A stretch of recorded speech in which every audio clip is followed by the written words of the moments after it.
आखिर क्यों पंडित नेहरू को इतना ट्रोल किया जाता है? जिस दिन नेहरू प्रधानमंत्री बना था उसी दिन देश गर्त में चला गया। कांग्रेस की बापदादा भारत तोड़ चले कौन सही कर रहे हैं? कश्मीर समस्या हिंदुस्तान के अंदर होता है। जय हिंद दोस्तों, आज की इस वीडियो में मैं आपको पंडित जवाहरलाल नेहरू पे उठे सवालों को क्लियरिटी के साथ समझाने की कोशिश करूंगा ताकि ये जितने भी अंधभक्त नेहरू को क्रिटिसाइज करते हैं आप उनको जवाब दे सकें। और ये वीडियो दोस्तों उन व्हाट्सएप यूनिवर्सिटी वालों के पास जरूर शेयर करना जो आधा अधूरा ज्ञान रखते हैं। बिना किसी देरी किए चलो शुरू से शुरू करते हैं। दोस्तों मैं नेहरू जी के बायोग्राफी में ज्यादा एंटर नहीं करूंगा, नहीं तो वीडियो काफी लंबी हो जाएगी। मैं सीधा उनके पॉलिटिकल टेन्योर से स्टार्ट करता हूँ एज अ प्राइम मिनिस्टर। दोस्तों कुछ अंधभक्त ये कहते हैं कि नेहरू या कांग्रेस द्वारा देश का विकास नहीं कराया गया था।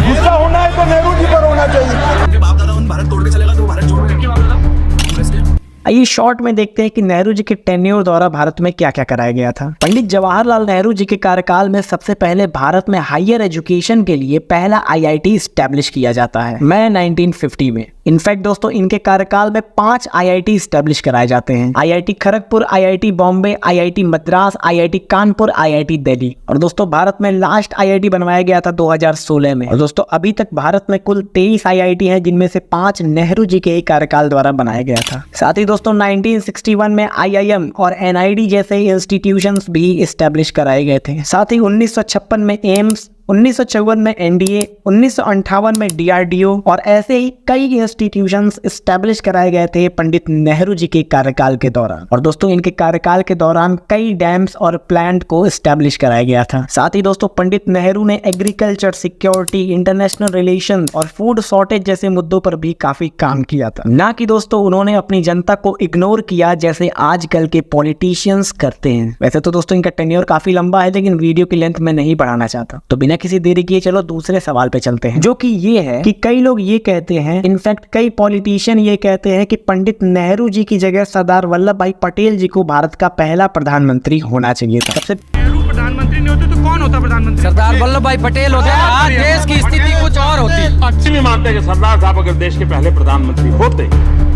तो जम्मू कश्मीर समस्या ना होती। सबसे पहले मैं आपको थोड़ा क्लियरिटी दे दूं तो दोस्तों भारत के पहले प्रधानमंत्री पद के लिए जनरल इलेक्शंस कराए गए थे अक्टूबर 1951 में। और दोस्तों सरदार वल्लभ भाई पटेल जी का निधन तो 15 दिसंबर 1950 को ही हो चुका था। तो कैसे ये भारत के प्रधानमंत्री बनते? अब आप भी ये सोच रहे होंगे तो ये सवाल कहाँ से उठा। आइए इस पे थोड़ा मैं डिटेल पे बात करता हूँ। एक्चुअल में दोस्तों यहाँ हुआ क्या था कि जब 1946 में देश आजाद होने वाला था तो आजादी होने से पहले यहाँ पर एक अंतरिम गवर्नमेंट नाम से सरकार बनाई गई थी जिसके द्वारा हमारे प्राइम मिनिस्टर सेलेक्ट होते हैं। अब दोस्तों यहाँ होना ये था कि जो कांग्रेस पार्टी का प्रेसिडेंट होगा वही इस अंतरिम सरकार का प्राइम मिनिस्टर बनाया जाएगा। और उन दिनों कांग्रेस के प्रेसिडेंट थे मौलाना अबुल कलाम आजाद, जो कि पिछले 6 सालों से लगातार रहे थे, जिस कारण गांधी जी ने उन्हें रिमूव कर सरदार वल्लभ भाई पटेल और पंडित जवाहरलाल नेहरू जी के बीच इलेक्शन कराई जिसमें 15 प्रोविंशियल कांग्रेस कमेटी थी। और दोस्तों इस इलेक्शन में 12 लोगों ने पटेल जी को ही वोट दिया था जबकि बचे 3 लोगों ने भी नेहरू जी को वोट नहीं दिया था।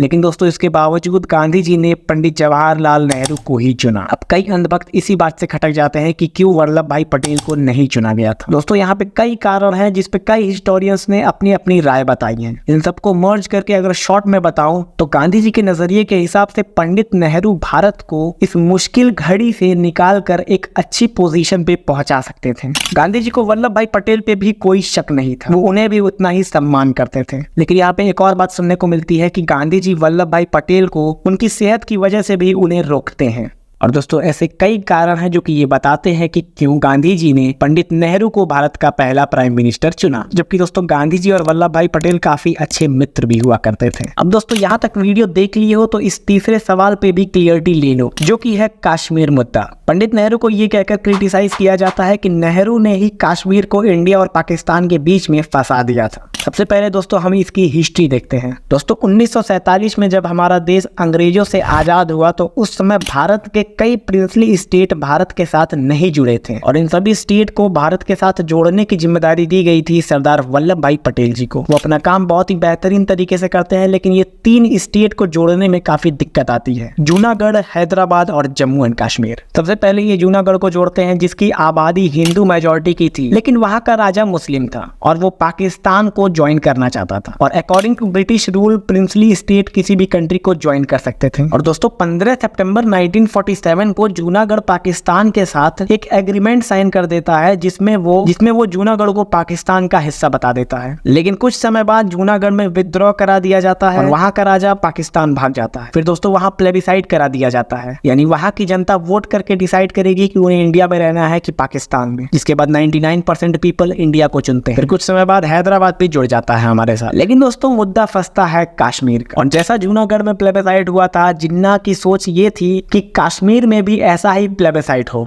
क्योंकि जम्मू एंड कश्मीर के राजा तो हिंदू थे पर वहां की मेजॉरिटी मुस्लिम थी, जिस कारण जिन्ना वहां प्लेबिसाइड चाहता था। और दोस्तों देश आजाद हो चुका था और कश्मीर चाहता तो खुद अपना एक कंट्री बना के रह सकता, या वो इंडिया या पाकिस्तान को ज्वाइन कर सकता था। लेकिन वो इन दोनों कंट्रीज को ज्वाइन करने से पहले बहुत समय ले रहा था, क्योंकि उस समय वहां के राजा हरि सिंह थे, जो कि अगर पाकिस्तान को ज्वाइन करते तो वो एक इस्लामिक स्टेट में नहीं रह सकते थे, और अगर इंडिया को ज्वाइन करते तो इधर नेहरू जी इलेक्शंस की बात कर रहे थे। और दोस्तों पाकिस्तान इसी समय का फायदा उठाकर कश्मीर में विद्रोह कराना चाहता था, जिस कारण वो 10,000 आर्मी ऑफिसर्स को सिविलियंस का लुक देता है और उनका नाम देता है आजाद कश्मीर फौज। और दोस्तों ये कश्मीर में इन्वेड कर देते हैं और वहां की जनता को बुरी तरीके से मारने लगते हैं। और जब तक वो यहाँ बारामुल्ला तक पहुंचते हैं तब तक कश्मीर का काफी डिस्ट्रक्शन हो चुका था। और दोस्तों अब नेहरू जी इस वायलेंस को रोकना चाहते थे, पर ब्रिटिश रूल के हिसाब से इन दोनों देश की डिफेंस आर्मी के जनरल सिर्फ सेल्फ डिफेंस में ही अपनी आर्मी भेज सकते थे, और कश्मीर भारत का पार्ट नहीं था, जिस कारण ये हमला भारत पे नहीं माना जा रहा था।